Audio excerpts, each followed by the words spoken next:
जय श्री कृष्ण दोस्तों, मेरा नाम है अजय कृष्णवंशी और आज हम राजस्थान इतिहास के बहुत ही महत्वपूर्ण टॉपिक के बारे में डिस्कस करने जा रहे हैं, जिससे राजस्थान के अलग अलग कॉम्पिटिटिव एग्जाम में लगातार क्वेश्चन पूछे गए हैं और आगे भी पूछे जाने की संभावना है।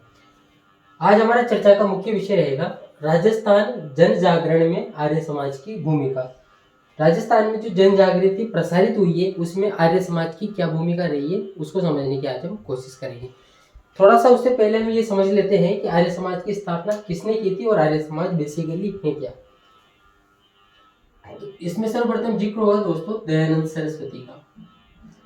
दयानंद सरस्वती के द्वारा ही आर्य समाज की स्थापना की गई। इस वजह से हम दयानंद सरस्वती को पहले समझना चाहते हैं, दयानंद सरस्वती जी के बारे में। दयानंद सरस्वती का जन्म होता है दोस्तों 1824 ईस्वी में। कहाँ पर होता है? टंकारा गांव में होता है। टंकारा गांव कहाँ पर है? मोरवी क्षेत्र में है और मोरवी क्षेत्र गुजरात में है। यहाँ पर इनका जन्म होता है। बचपन से ही आध्यात्मिक प्रकृति के थे ये। बचपन से ही इनका आध्यात्मिक प्रकृति की तरफ ज्यादा रुझान था और इनके बचपन का नाम की अगर हम जिक्र करें तो इनके बचपन का नाम था दोस्तों मूल शंकर। दयानंद सरस्वती के बचपन का नाम था। बचपन से ही अध्यात्म में ज्यादा रुचि थी। इस वजह से 21 वर्ष की आयु में ये घर छोड़ देते हैं और सत्य की खोज में निकल जाते हैं। सत्य की खोज में जब ये निकलते हैं तो ये पहुंच जाते हैं 1860 ईस्वी में मथुरा। कहाँ पर पहुंच जाते हैं? मथुरा पहुंच जाते हैं। मथुरा में इनकी मुलाकात होती है स्वामी विरजानंद से। स्वामी विरजानंद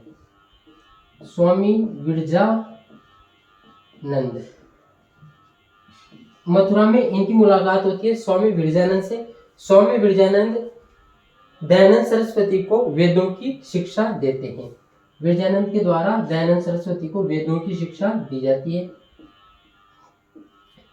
और इन वेदों की शिक्षा ग्रहण करने के बाद में दयानंद सरस्वती वेदों की तरफ बहुत ज्यादा आकर्षित हो जाते हैं। वेद इनको बहुत ज्यादा प्रभावित करते हैं। इसी वजह से दयानंद सरस्वती जब यहाँ से शिक्षा ग्रहण कर लेते हैं तो उनका एक संकल्प होता है, वो संकल्प है वैदिक धर्म की स्थापना करना। वैदिक धर्म क्या है दोस्तों? ऐसा धर्म जो कि वेदों के अनुकूल हो, ऐसा धर्म जिसकी व्याख्या वेदों में हो, ऐसा धर्म जो वैदिक काल में जो धर्म था उसी की स्थापना करना दयानंद सरस्वती का यहाँ से उद्देश्य हो गया था। और अपने उद्देश्य की पूर्ति के लिए ही इनके द्वारा सत्यार्थ प्रकाश ग्रंथ की रचना की जाती है। सत्यार्थ प्रकाश ग्रंथ की रचना दयानंद सरस्वती द्वारा की जाती है। क्यों की जाती है? वेदों को समझाने के लिए, वेदों का क्या महत्व है इसको सत्यापित करने के लिए ही दयानंद सरस्वती के द्वारा सत्यार्थ प्रकाश ग्रंथ की रचना की जाती है, हिंदी भाषा में की जाती है। और यहीं से दयानंद सरस्वती एक नारा भी देते हैं। वो नारा है दोस्तों वेदों की ओर लौटो। वेदों की ओर लौटो क्यों बोलते हैं दयानंद सरस्वती ऐसा? क्योंकि दयानंद सरस्वती का मानना था कि वर्तमान की जो भी समस्या है, धार्मिक समस्याएं, सामाजिक समस्याएं, जो भी कुरीतियां थी उस समय की, जो भी आडंबर थे, सभी प्रकार की समस्याओं का निराकरण वैदिक धर्म का पालन करने से हो सकता है। यानी कि वेदों के अध्ययन से और उस अध्ययन को अपने आचार विचार में लाने से सामाजिक तथा धार्मिक समस्याओं से निजात पाई जा सकती है। इस वजह से दयानंद सरस्वती के द्वारा बोला जाता है कि वेदों की ओर लौटो। इसके बाद में दोस्तों दयानंद सरस्वती 10 अप्रैल 1875 को बंबई में आर्य समाज की स्थापना करते हैं। स्वामी दयानंद सरस्वती द्वारा 10 अप्रैल 1875 को बंबई में आर्य समाज की स्थापना की जाती है। आर्य समाज की स्थापना की जाती है, जिसका राजस्थान ही नहीं अपितु संपूर्ण भारत में जन जागृति प्रसारित करने में, साथ ही धार्मिक तथा सामाजिक चेतना लाने में महत्वपूर्ण योगदान माना जाता है। अब हम दयानंद सरस्वती का जो आर्य समाज है और आर्य समाज की क्या गतिविधियां रही वो तो इसके बाद में हम देखेंगे से, लेकिन उससे पहले हम ये समझ लेते हैं कि दयानंद सरस्वती का राजस्थान में क्या भूमिका रही। दयानंद सरस्वती राजस्थान में कब आए, कौन कौन सी रियासत में आए, किनके बुलावे पे आए, थोड़ी सी चर्चा इसकी कर लेते हैं ताकि आर्य समाज की बाद में भूमिका को समझने में हमें आसानी हो। राजस्थान में दयानंद सरस्वती का आगमन, राजस्थान के कॉन्टेक्स्ट में अब हम बात करेंगे। बहुत ही आसान टॉपिक है आप बस वीडियो के साथ बने रहे, इजीली देखते रहे, साथ के साथ में आप चाहो तो नोट्स बना लो। वीडियो के अंत तक एक भी चीज में आपको डाउट नहीं रहेगा, सारी समस्याओं का समाधान कर दिया जाएगा, इतना मैं आपको विश्वास दिला सकता हूँ। राजस्थान में 1865 में दयानंद सरस्वती का आगमन होता है। क्यों होता है? क्योंकि करौली का शासक था दोस्तों, और करौली के शासक का नाम था मदन पाल। करौली के शासक मदन पाल के निमंत्रण पर सर्वप्रथम 1865 ईस्वी में दयानंद सरस्वती का राजस्थान में आगमन होता है। कहाँ पर पधारते हैं सर्वप्रथम? करौली रियासत में पधारते हैं। उसके बाद में दोस्तों 1866 में किशनगढ़ ठिकावे से इनको, किशनगढ़ से इनको बुलावा आता है, किशनगढ़ रियासत से। तो 1866 में दयानंद सरस्वती पहुंच जाते हैं किशनगढ़। यहाँ पर भी ये वैदिक धर्म का प्रचार करते हैं, सामाजिक आडंबर, मूर्ति पूजा इनका विरोध करते हैं, और सामाजिक कुरीतियों पर आक्षेप भी करते हैं। उसके बाद में दयानंद सरस्वती पहुंचते हैं दोस्तों पुष्कर। पुष्कर कहाँ पर है? अजमेर में, तीर्थराज पुष्कर। इसके बाद में दयानंद सरस्वती पहुंचते हैं पुष्कर। पुष्कर में पहुंचने पर ये मूर्ति पूजा का विरोध करते हैं, यहाँ पर उपदेश देते हैं। अपने उपदेशों में ये मूर्ति पूजा का क्या करते हैं दोस्तों? विरोध करते हैं। धार्मिक आडंबरों का विरोध करते हैं। वैष्णव मत का खंडन करते हैं। वैष्णव मत जो उस समय काफी प्रचलन में था उसका खंडन करते हैं, और एकेश्वरवाद की बात करते हैं। एकेश्वरवाद की बात करते हैं। एकेश्वरवाद का क्या मतलब है? ईश्वर एक ही है, केवल एक ही ईश्वर को मानने की आवश्यकता है, अलग अलग भगवान बनाने की आवश्यकता नहीं है। एक ही परब्रह्म परमात्मा को मानो जो कि निराकार है, और उसी की उपासना करो, यही एकेश्वरवाद है। दयानंद सरस्वती के द्वारा पुष्कर में पहुंचने पर मूर्ति पूजा का विरोध किया जाता है, वैष्णव मत का इनके द्वारा खंडन किया जाता है, एकेश्वरवाद की इनके द्वारा चर्चा की जाती है कि एकेश्वरवाद ज्यादा प्रामाणिक है। उसके बाद में दयानंद सरस्वती 1881 में दूसरी बार आगमन होता है इनका। दूसरी बार 1881 में दयानंद सरस्वती का आगमन होता है। फरवरी 1881 की घटना है। फरवरी 1881 में दयानंद सरस्वती पहुंचते हैं दोस्तों अजमेर। और दयानंद सरस्वती जैसे ही अजमेर पहुंचे, उससे पहले ही इनके जो भक्त थे, इनके जो अनुयायी थे, उनके द्वारा अजमेर में आर्य समाज की स्थापना कर दी जाती है। आर्य समाज की स्थापना कर दी जाती है। तो प्रश्न आता है अगर कि राजस्थान में या फिर अजमेर में आर्य समाज की स्थापना कब हुई थी? सर्वप्रथम तो फरवरी 1881 में हुई थी। अजमेर में फरवरी 1881 में हुई थी आर्य समाज की स्थापना। उसके बाद में दोस्तों ये मार्च 1881 में पहुंचते हैं जयपुर। कहाँ पर पहुंचते हैं? जयपुर पहुंचते हैं। और जयपुर पहुंचकर ये स्थापना करते हैं, एक संस्था का गठन करते हैं बेसिकली, उसका नाम है वैदिक धर्म सभा। वैदिक धर्म सभा, वैदिक धर्म सभा। मार्च 1881 में दयानंद सरस्वती द्वारा जयपुर में वैदिक धर्म सभा का गठन किया जाता है। इसी वैदिक धर्म सभा का बाद में नाम बदलकर कर दिया जाता है आर्य समाज। यानी कि इसका जो नाम है वैदिक धर्म सभा, ये कुछ समय के लिए रहता है, कालांतर में इसका नाम आर्य समाज हो जाता है। इसका नाम आर्य समाज हो जाता है। उसके बाद की घटनाक्रमों की बात करते हैं। फरवरी, मार्च, अक्टूबर। अक्टूबर 1881 में इनको चित्तौड़ से बुलावा आता है, और दयानंद सरस्वती पहुंच जाते हैं चित्तौड़। कहाँ पर पहुंच जाएंगे? चित्तौड़ पहुंच जाएंगे। चित्तौड़ में पहुंचकर इनकी मुलाकात होती है कवि राजा श्यामल दास से, जो कि महाराजा सज्जन सिंह, महाराणा सज्जन सिंह के दरबार में कवि थे श्यामल दास। कविराज की उपाधि इनको दी जाती है। श्यामल दास से इनकी मुलाकात होती है। श्यामल दास इनसे काफी प्रभावित भी होते हैं।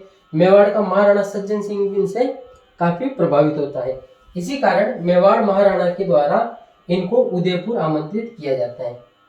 कहाँ पर आमंत्रित किया जाता है? उदयपुर आमंत्रित किया जाता है। और दोस्तों ये अगस्त 1882 में पहुंच जाते हैं उदयपुर। कहाँ पर पहुंच जाएंगे? उदयपुर। क्यों पहुंच जाएंगे? क्योंकि उदयपुर रियासत का जो शासक था, मेवाड़ महाराणा जो था, उसका नाम था सज्जन सिंह। सज्जन सिंह द्वारा बुलावा भेजने पर दयानंद सरस्वती अगस्त 1882 में उदयपुर पहुंच जाते हैं। उदयपुर में इनको कहाँ ठहराया जाता है? ये क्वेश्चन है। तो उदयपुर के गुलाब बाग के नौलखा महल में ये ठहरते हैं। उदयपुर के गुलाब बाग के नौलखा महल में ये ठहरते हैं। कहाँ पर ठहरते हैं? उदयपुर के गुलाब बाग के नौलखा महल में ये ठहरते हैं। और दोस्तों, गुलाब बाग के नौलखा महल में ही दयानंद सरस्वती के द्वारा सत्यार्थ प्रकाश जो ग्रंथ लिखा था उन्होंने, इसका सेकंड एडिशन यहीं पर लिखा जाता है। यानी कि इसका दूसरा संस्करण, सत्यार्थ प्रकाश का दूसरा संस्करण स्वामी दयानंद सरस्वती के द्वारा गुलाब बाग के नौलखा महल में ही लिखा जाता है, यानी कि उदयपुर में ही लिखा जाता है। साथ ही सत्यार्थ प्रकाश की भूमिका भी दयानंद सरस्वती के द्वारा उदयपुर में ही लिखी जाती है। ये चीज अपने को ध्यान में रखने की है। एक और चीज यहाँ पे डिस्कस कर लेते हैं दोस्तों। मेरे ख्याल से आपको शायद नीचे नहीं दिखेगा, तो मैं अलग कलर के पेन से यहाँ लिख देता हूँ, फिर इसको साथ में अपन हटा देंगे। फरवरी 1883 में दयानंद सरस्वती के द्वारा या फिर दयानंद सरस्वती के सानिध्य में उदयपुर में, कहां पर? उदयपुर में परोपकारिणी सभा की स्थापना की जाती है। परोपकारिणी सभा का गठन किया जाता है। परोपकारिणी सभा का गठन कर दिया जाता है फरवरी 1883 में उदयपुर में दयानंद सरस्वती के सानिध्य में। अब इतनी चर्चा हम कर चुके हैं जन्म से लेकर राजस्थान में 1865, 1866, 1881, 1881, फिर 1882, फिर 1883। अब इसके बाद के घटनाक्रम पर हम बात करते हैं और कहां पर कौन कौन सी रियासत में जाते हैं दयानंद सरस्वती, उसकी भी चर्चा कर लेते हैं।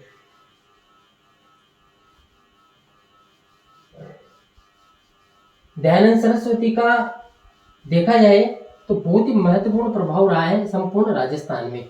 इनके द्वारा जो संस्थापित संस्था थी आर्य समाज, इसने लोगों के जीवन में जन जागृति प्रसारित करने का अभूतपूर्व कार्य किया है। हम यूं भी कह सकते हैं, राजपूताना में प्रजामंडल आंदोलनों से पूर्व अगर कोई संस्था, किसी संस्था को जन जागृति का श्रेय दिया जाता है तो वो दिया जा सकता है आर्य समाज को।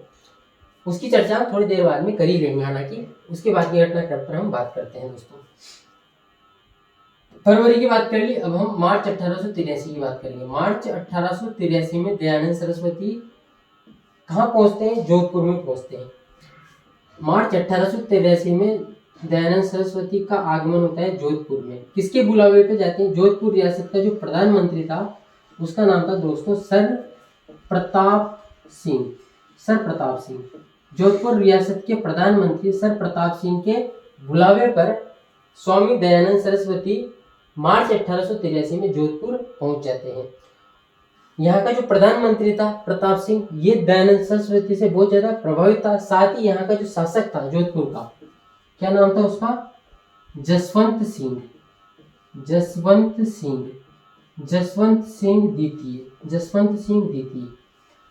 जोधपुर रियासत का शासक जसवंत सिंह द्वितीय तथा प्रताप सिंह बहुत ज्यादा प्रभावित होते हैं दयानंद सरस्वती से और इनकी उपदेशों को भी सुनते हैं, इनके आख्यानों को भी सुनते हैं। एक ऐसी घटना का जिक्र भी कर लेते हैं यहाँ पर जो भी महत्वपूर्ण है। जोधपुर रियासत में ही थे, ये दरबार में थे। दरबार में इनको बुलावा भेजा गया था, दरबार में बैठे हुए थे। होता क्या है, दरबार में वेश्याओं का प्रवेश होता है, वेश्याएं नृत्य करती है। तब दयानंद सरस्वती के द्वारा जसवंत सिंह को फटकार लगाई जाती है कि इस प्रकार वेश्याओं का दरबार में प्रवेश करवाना अनुचित है, इससे मान मर्यादा मानव भंग होता है। और जसवंत सिंह की प्रेमिका थी नन्ही जान, जो कि इस बात से बहुत ज्यादा परेशान हो जाती है। नन्ही जान का अपमान किया जाता है। अपमान तो हालांकि नहीं किया जाता है, लेकिन ये अपमानित महसूस करती है और जसवंत सिंह को फटकार लगाई जाती है, जिसके कारण ऐसा कहा जाता है नन्ही जान ने रसोइये का नाम ध्यान में रखना है अपने को, गोड़ मिश्र रसोइये से बोलकर दयानंद सरस्वती के भोजन में जहर मिला दिया था। क्या मिला दिया था? जहर मिला दिया था, विष मिला दिया था, जिसके कारण दयानंद सरस्वती का स्वास्थ्य खराब हो जाता है। स्वास्थ्य जब इनका खराब हो जाता है तो इनको माउंट आबू ले जाया जाता है। माउंट आबू से इनको अजमेर ले जाया जाता है, जहाँ पर 30 अक्टूबर 1883 को इस महान व्यक्ति का देहांत हो जाता है। स्वामी दयानंद सरस्वती का 30 अक्टूबर 1883 को अजमेर में देहांत हो जाता है। बहुत ही महान व्यक्तित्व था जिनका इस प्रकार रहस्यमय ढंग से इनकी मृत्यु होती है। ये हमने चर्चा की है दयानंद सरस्वती के बारे में, लेकिन हमारी चर्चा का मुख्य विषय अभी भी शेष है और उसका नाम है दोस्तों राजस्थान जन जागरण में आर्य समाज का योगदान।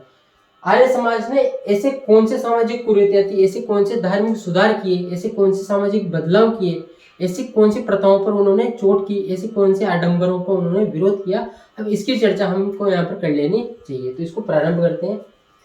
इसका कोई महत्व रहने नहीं वाला है उस चर्चा में, तो इसको मैं हटा देता हूँ। हालांकि जगह अपने पास पर्याप्त है, बावजूद उसकी मैं हटा देता हूँ ताकि पूरे बोर्ड पर वो टॉपिक कंप्लीट हो जाए अपना।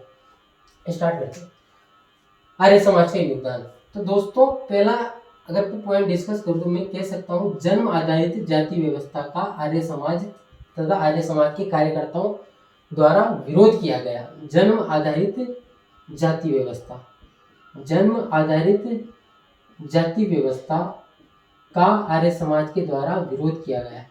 आर्य समाज द्वारा विरोध किया गया मतलब दयानंद सरस्वती के द्वारा भी विरोध किया गया है। ऐसा क्यों कह सकते हैं हम? ऐसा हम कह सकते हैं क्योंकि आर्य समाज की स्थापना दयानंद सरस्वती के प्रयासों से होती है।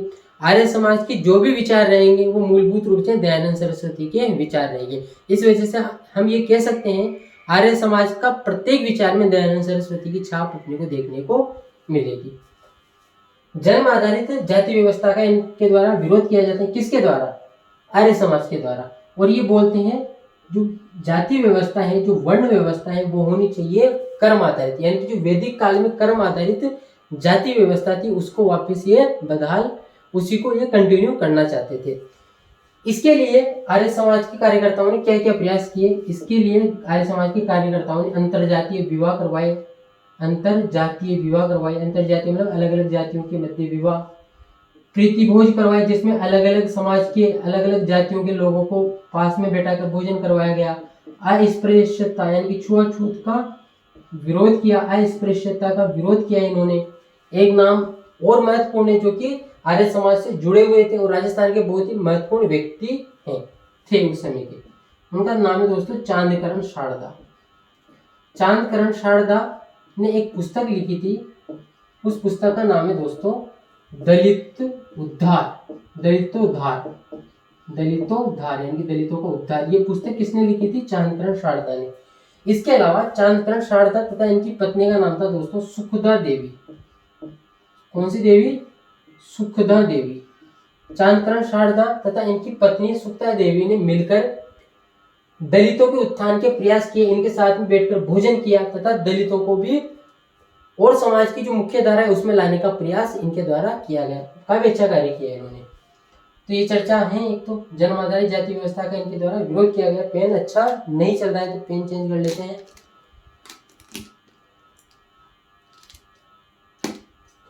उसके बाद में दोस्तों इन्होंने विरोध किया है बाल विवाह का। ये भी अच्छा नहीं चल रहा है। इसके बाद में इन्होंने विवाह किया है इसके बाद में इन्होंने क्या किया है? विरोध किया है बाल विवाह का। किसका विरोध किया है? बाल विवाह का विरोध किया है। बाल विवाह, बाल विवाह का मतलब क्या है? बहुत ही कम उम्र में लड़के लड़कियों की शादी कर देना बाल विवाह कहलाता है।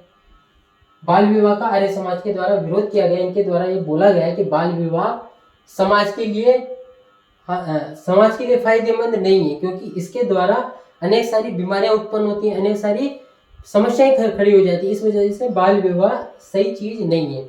आर्य समाज तथा आर्य समाज के कार्यकर्ताओं द्वारा भी बाल विवाह का मुखर विरोध किया गया। और एक आर्य समाजी कार्यकर्ता जिसका मैं जिक्र यहाँ पर हरगिज करना चाहूंगा, उसका नाम है दोस्तों हरविलास शारदा। हरविलास शारदा बहुत ही महत्वपूर्ण व्यक्ति है ये। हरविलास शारदा जो कि अजमेर के रहने वाले थे, आर्य समाज से जुड़े हुए थे। हरविलास शारदा ने बाल विवाह का मुखर विरोध किया, प्रदर्शन किए इन्होंने। और इन्हीं के प्रयासों से दोस्तों सन 1929 में ब्रिटिश सरकार द्वारा बाल विवाह अवरोधक अधिनियम पास कर दिया गया। बाल विवाह अवरोधक अधिनियम पास कर दिया गया। हरविलास शारदा के प्रयासों के कारण ही ब्रिटिश सरकार द्वारा 1929 में बाल विवाह अवरोधक अधिनियम पास कर दिया गया, जिसे शारदा एक्ट भी कहा जाता है। इसे शारदा एक्ट भी कहा जाता है।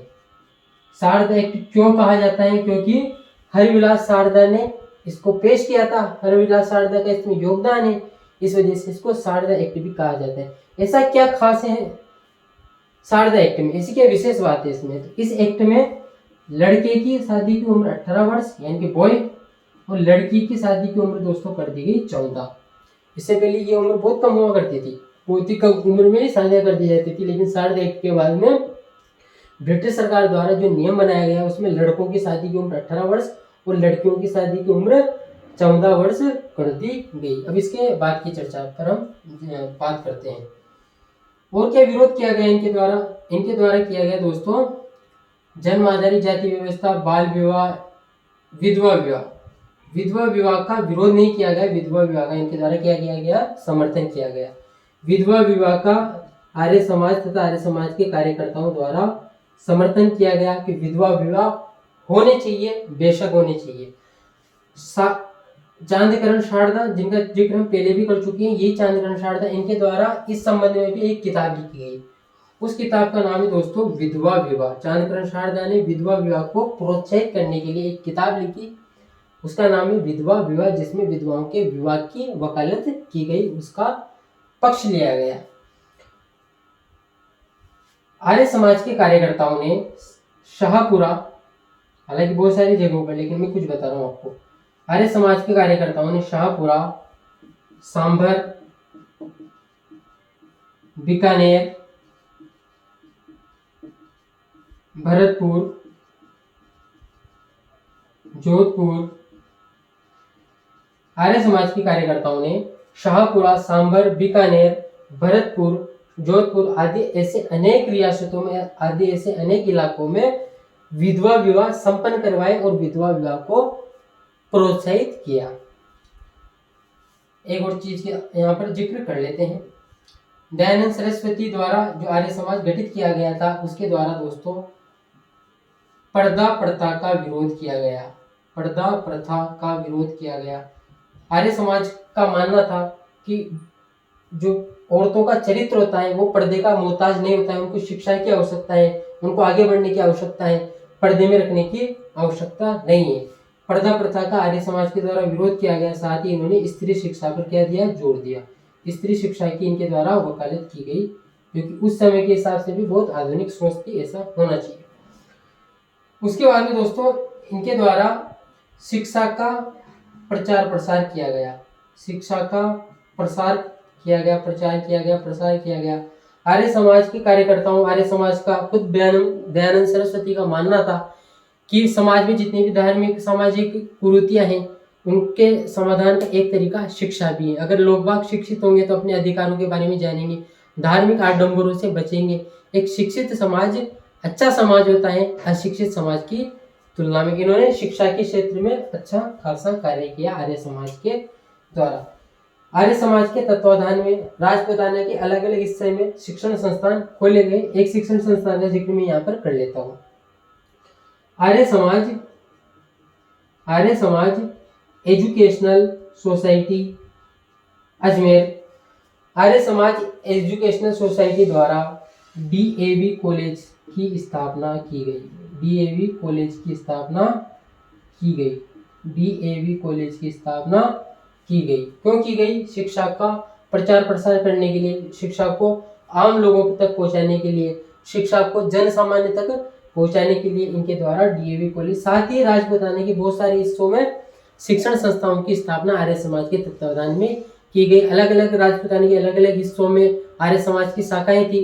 लगभग संपूर्ण राजपूताना में आर्य समाज की शाखाएं थी। इनके द्वारा अलग अलग कार्य किए जा रहे थे, जिसमें शिक्षण संस्थाओं की स्थापना करना भी एक महत्वपूर्ण कार्य था। अब हम एक चीज का जिक्र कर लेते हैं कि स्वामी दयानंद सरस्वती के द्वारा ये जो स्थापित आर्य समाज है, इससे राजपूताना के ऐसे कौन कौन से स्थानीय जन नेता जुड़े हुए थे। कुछ बहुत ही महत्वपूर्ण नामों का मैं यहाँ पर जिक्र करूंगा जो कि आर्य समाज से जुड़े हुए थे। दो नाम मैं आपको नहीं बताऊंगा क्योंकि दो नाम यहाँ पे लिखे हुए हैं, चांदकरण शारदा और हरिविलास शारदा। चांदकरण शारदा आर्य समाज से जुड़े हुए थे, बहुत कर्मठ कार्यकर्ता थे ये। हरिविलास शारदा उनसे भी कर्मठ कार्यकर्ता थे। तो दो नाम दिए हैं, और नाम 2-5 नाम और मैं यहाँ पर लिख देता हूँ। एक नाम है दोस्तों मास्टर आतियेंद्र। मास्टर आतियेंद्र, मास्टर आतियेंद्र हैं। इसके अलावा जुगल प्रसाद चतुर्वेदी हैं, जुगल प्रसाद, जुगल किशोर, जुगल किशोर चतुर्वेदी हैं दोस्तों, जुगल किशोर चतुर्वेदी हैं। थोड़ी हैंड राइटिंग खराब ही है तो एडजस्ट कर ही लेना। जानकारी लेकिन मैं सही देने की कोशिश करूंगा आपको, हैंड राइटिंग की मैं गारंटी नहीं ले सकता।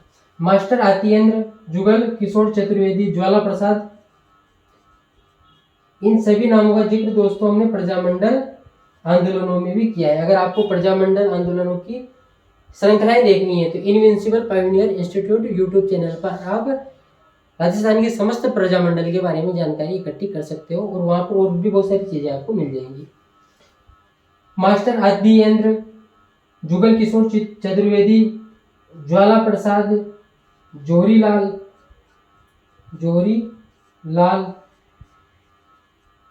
यमुना